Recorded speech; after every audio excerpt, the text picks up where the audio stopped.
Did you know your boat probably isn't as good as it could be? That's because from the factory, they're trying to save time and they're trying to save money when they're building hundreds of the same model for the masses. But if you're here at this channel, you're probably a DIYer and interested in upgrading your boat and making it better. And that's what this channel is all about. So today I got an upgrade that I've been very excited about getting for a while. It's going to be a custom tackle storage solution from Boat Outfitters. Now, if you've been following the channel, you know Boat Outfitters, they've helped us out with a lot of stuff here lately. They carry a lot of hardware as well. So not only do they build custom cabinets and compartments, but they stock things such as like really nice rod holders, pop-up cleats, also things like lighting, LED lighting overhead, and then things such as really nice steering wheels with the power knob feature. But today we are actually going to be jumping right into it. We're going to be opening up this space and installing our new tackle locker. Now I want to show you what we had prior, and it worked for a while and it has been working, but it is not an elegant solution. It's one of the things on the boat that I've been kind of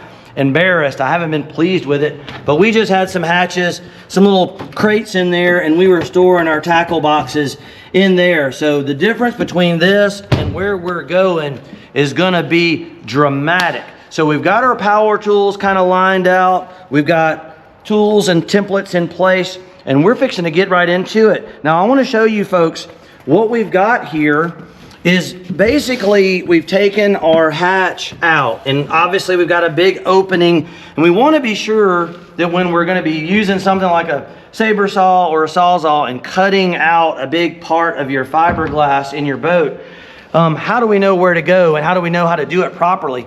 And I've got to put myself in your shoes because I grew up in a boat shop. We've been cutting holes and drilling holes, and I mean I've built all this, and part of like cutting holes is I know I can repair it if I make a mistake, but I'd rather not make a mistake, and I'm sure you wouldn't either. So templating and patterning is the answer. So what I've done, or what we do a lot of times when we're working, is use something like this signboard material. Now we also use that for putty blades when we're doing fiberglass or putty work, but in bigger pieces or patterns, you can take some of this and actually cut out an exact replica of the outline of the piece you want to install. And that's basically what I did, folks. And I'm going to give you all a basic rundown of it. So more or less, to know how big this needs to be, I just cut out or measured the actual cutout dimensions. And if you look right here, we got 15 3/4 almost exactly. And then vertically, we're looking right there at like 25 1/4. And all we did is we went over to our signboard material and I cut out a rectangular shape out of the middle of it, exactly the same size as what the cutout needs to be for our box. And then I slipped it over and then just traced around the edge of the box and then trimmed this to fit. And then that way it's very easy for me to place this and orient it and get it exactly like I want it. And then it's a simple matter using a little Sharpie, and all I've done right here is just put a nice mark all the way around the edge. Now we want to factor in, we always want to consider like where your screw holes are going to be going. You want to be sure that there's room on the back side to reach it. You want to be sure on the bottom that you can reach things. And we may be using a combination of machine screws with lock nuts and self-tapping screws, because sometimes you don't have access on the back side and you may have to use a self-tapper. Our template has done its job, but I'm going to save this because we're going to duplicate this on the other side. And in the future, if we ever build another boat, there's chances are that we may get a very, very similar tackle storage compartment. Now, a lot of times what I like to do to start with is use a drill, and we'll just punch a hole right in the corner. That's going to give you a good place to start.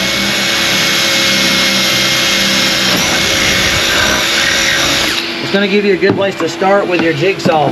Now, before you get to cutting a lot with your jigsaw, we don't want to scratch up our gel coat. So I would probably recommend taking some nice quality tape, and we're going to border this out here a bit just so we don't have any gel coat scuffs, dings, or damage on our boat. Now, if you're new to the channel, I want to welcome you folks. My name is Joe Buskins. I'm a second generation professional boat builder, a 100-ton licensed captain. This is our family's boat shop, and this is our custom 29-footer that we designed and built here from scratch, and we run in our summertime charter business. So welcome everybody.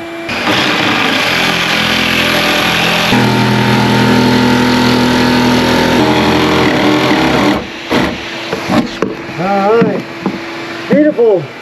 That's a little Makita 18 volt. I don't know if the camera will pick up that model number, but man, that is a handy dandy little rascal right there.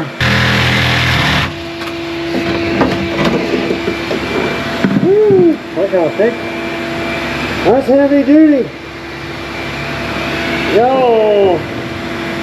Okay, we'll get a little bit of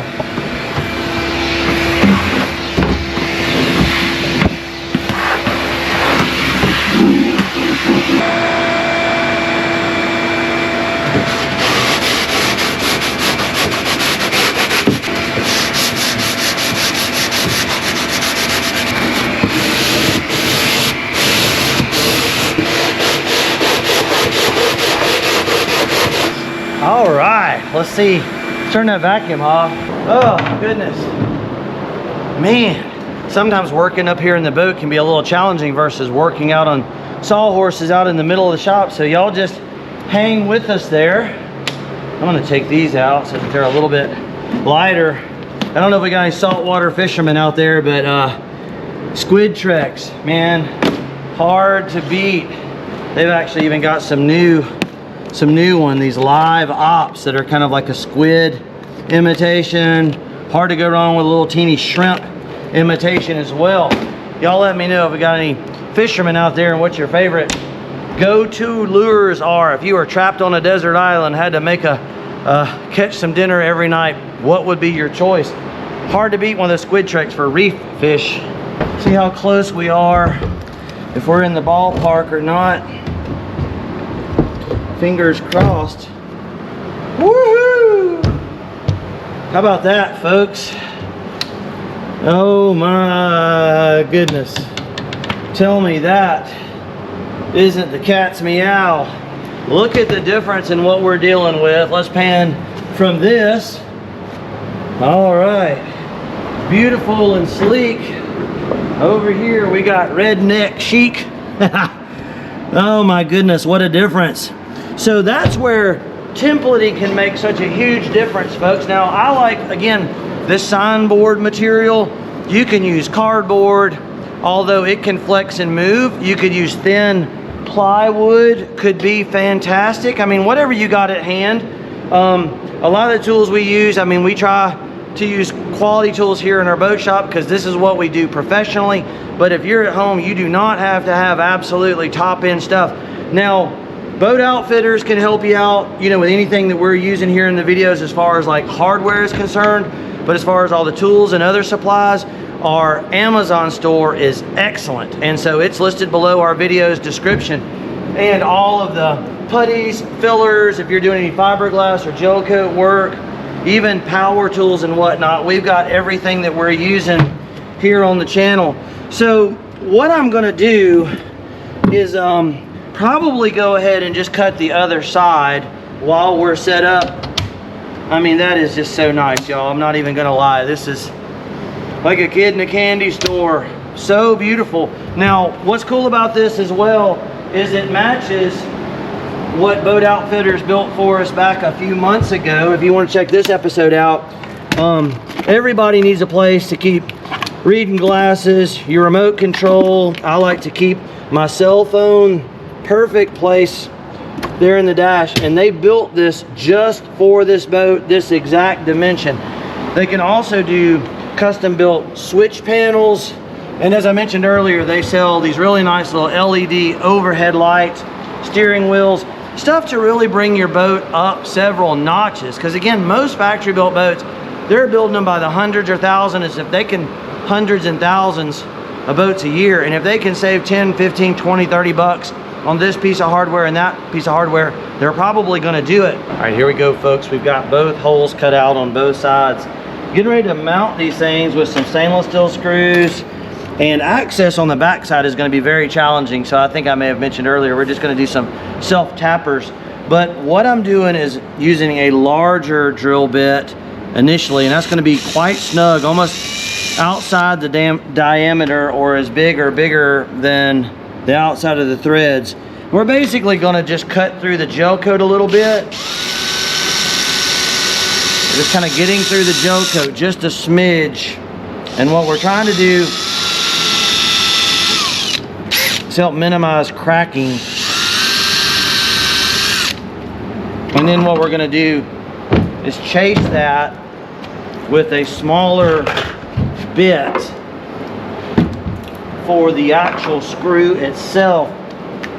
Now you gotta be kind of careful doing this, because stainless steel can be a little bit delicate. And you want it to be snug, obviously you want the screw to hold, but you don't want it to be so tight that it's in a bind. But if you can see, we ran the bigger drill bit and we kind of broke through the gel coat. And then that way the threads aren't putting stress on the gel coat as it goes in, and it will reduce the cracking or star effect. And then we're gonna chase it. Now obviously it'd be a good idea to run the vacuum. Doing this just purely for demonstration purposes. Mask, vacuum, good idea.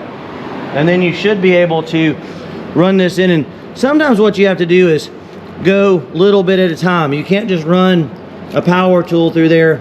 It's almost like you're cutting as you go, and you'll feel it all of a sudden kind of just relax.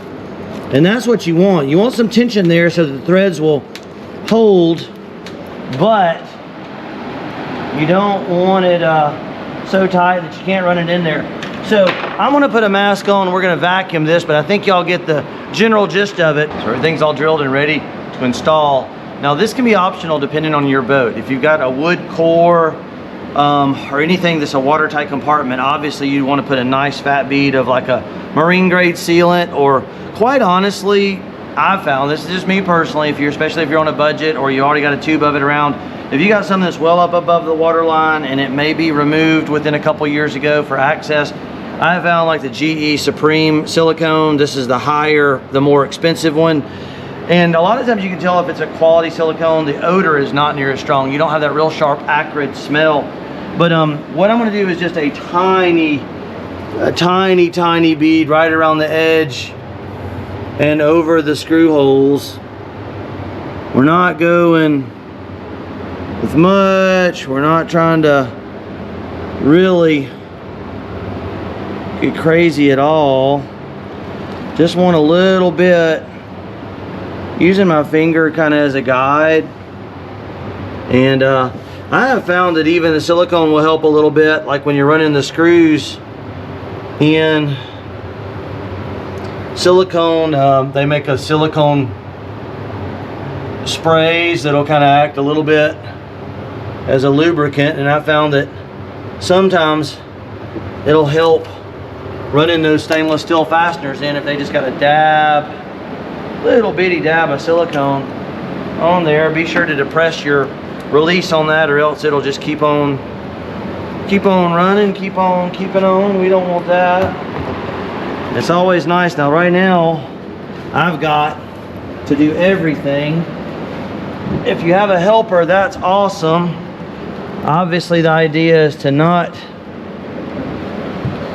disturb the silicone if you can help it. I'll try to do this without making too much of a mess if possible. All right. Not too shabby for a rookie. And then we'll start with the screws up at the top. And again, sometimes using just manual screwdrivers may be better than power, because stainless can actually be a little bit delicate. And it's amazing a little bit of silicone can actually add quite a bit of holding power to something like this. Like once a light beat of it seals. Now, you would not want to use something like 5200, which is a permanent sealant. That's going to be a permanent bond. Even 4200 would be quite aggressive. Some people, I had a guy the other day comment on the channel, man, he was almost aggressive, like angry, like using silicone, you know, and I'm like, man, it's well above the water line. It's a part that we're probably going to remove. It's a part that we're probably going to remove at some point in the future, and you don't want an ultra heavy duty sealant or adhesive. Now this one's a little bit tight.